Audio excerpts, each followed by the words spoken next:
Assalamualaikum warahmatullahi wabarakatuh. Perkenalkan, nama saya Davina Azara Permana dengan NIM 235144075. Di sini saya akan memberikan tutorial mengenai pengujian validitas dan reliabilitas. Nah, pertama-tama saya akan menjelaskan ya kenapa kuesioner itu perlu diuji.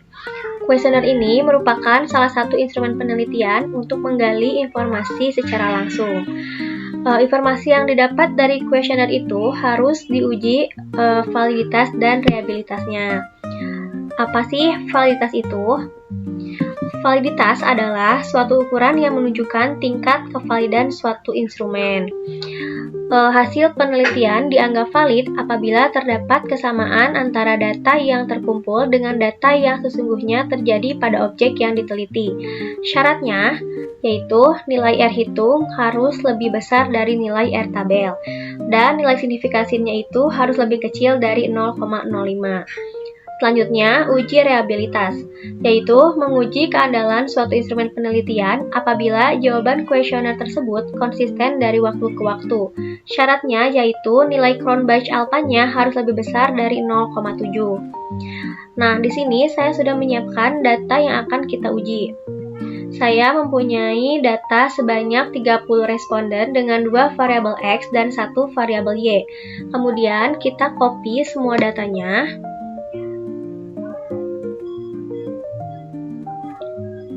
Kita copy dan kita pindahkan ke SPSS.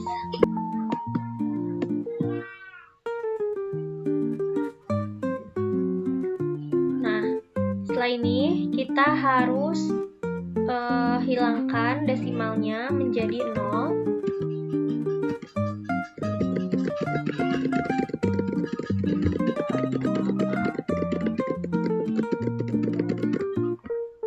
Setelah itu kita ubah name-nya sesuai dengan yang ada di kuesioner. Kita copy lagi.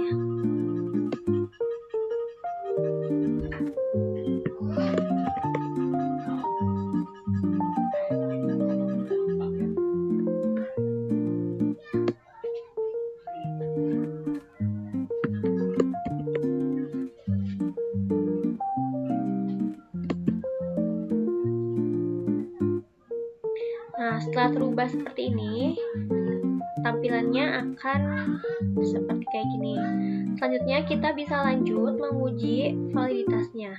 Karena di sini saya mempunyai 2 variabel X, maka kita perlu menguji satu persatu. Kita klik Analyze, lalu kita klik Correlate, dan kita klik Bivariate.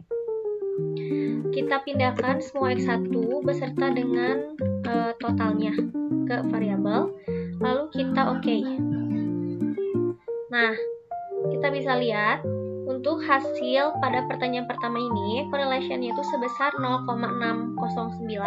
Kita bandingkan dengan nilai R tabel. Nah, nilai R tabel di sini saya mempunyai 30 responden, maka nilai R tabelnya itu di 0,361. Nah, kita bandingkan dengan hasil yang tadi. Nah, 0,609 ini lebih besar nilainya dari 0,361 atau nilai R tabel, maka dipastikan bahwa pertanyaan pertama ini sudah valid dan mempunyai nilai signifikansi sebesar 0,001, yang artinya dia lebih kecil dari 0,005, sehingga pertanyaan pertama ini disebut valid. Pertanyaan kedua juga sudah valid karena nilainya sudah lebih besar dari nilai R tabel dengan signifikansi 0,000.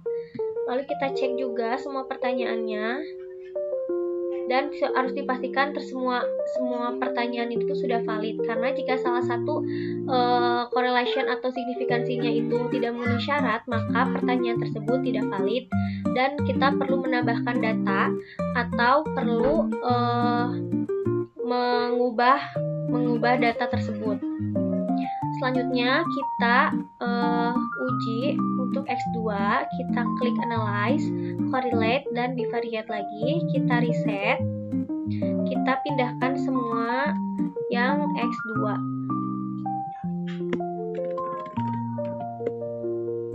Lalu kita klik OK. Nah, Nah, sudah dilihat juga ini hasil dari pertanyaan pertama, correlation-nya itu sebesar 0,720 dengan nilai signifikansi 0,001, yang artinya pertanyaan pertama itu sudah valid karena sudah lebih besar dari nilai R tabel dan lebih kecil dari alfa. Kita cek juga semua pertanyaannya. Dan setelah dirasa ini semuanya sudah valid, kita bisa lanjut lagi untuk menguji variabel Y-nya. Kita klik Analyze, klik Correlate, dan Bivariate. Kita reset, lalu kita masukkan variabel Y-nya.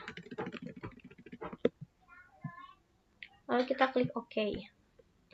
Nah, setelah kita lihat juga untuk hasil dari variabel Y itu nilainya sudah lebih besar dari nilai R tabel, yaitu 0,361.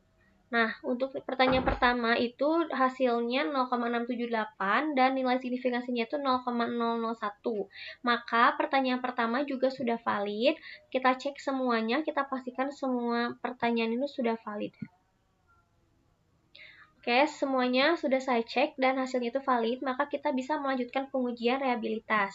Kita klik Analyze, lalu kita klik Scale, dan kita klik Reliability Analysis.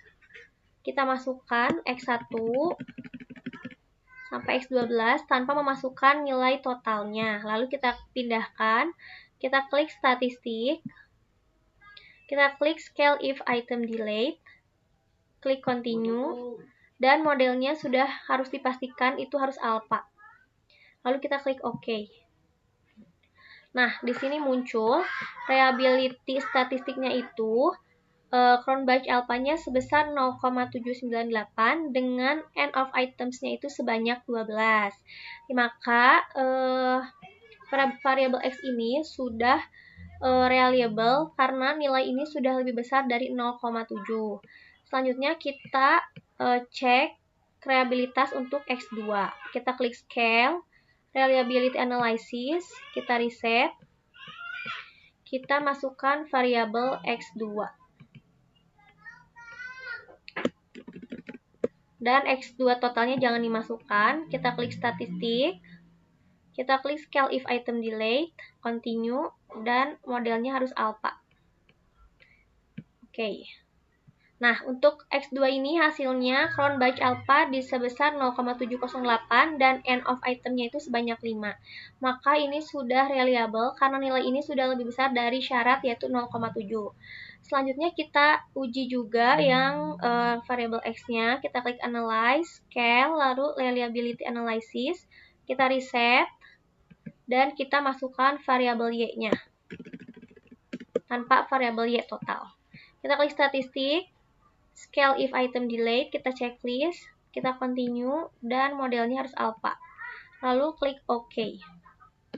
Nah, kita sudah lihat bahwa Cronbach alpha ini untuk variabel Y itu sebesar 0,759 dan end of items-nya itu sebanyak 8, sehingga variabel Y ini juga sudah reliable karena sudah memenuhi syarat yaitu lebih besar dari 0,7, sehingga data kuesioner ini sudah diuji validitas dan reliabilitasnya, dan semua pertanyaan ini sudah valid dan reliable, maka kuesioner ini dapat dilanjutkan untuk pengujian selanjutnya apabila akan dilanjutkan ke pengujian lebih lanjut. Mungkin segitu dari saya. Mohon maaf bila ada kesalahan. Wassalamualaikum warahmatullahi wabarakatuh.